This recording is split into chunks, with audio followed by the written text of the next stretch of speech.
In cleaning mode within the Color Separations module, use a combination of selection tools and cleaning methods to eliminate unwanted pixels from the artwork.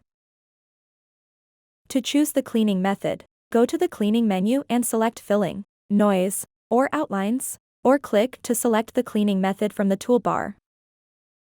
Similarly, to choose the selection mode, go to the cleaning menu and select Pencil, Rectangle, Lasso, or Global Cleaning, or click to choose the selection mode from the toolbar.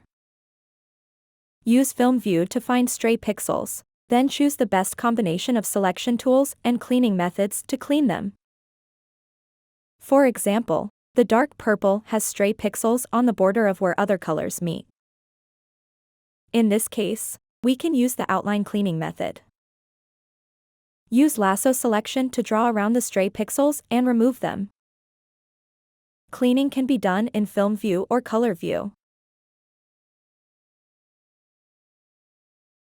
Click the Global Cleaning tool to process the outline cleaning method for the entire image.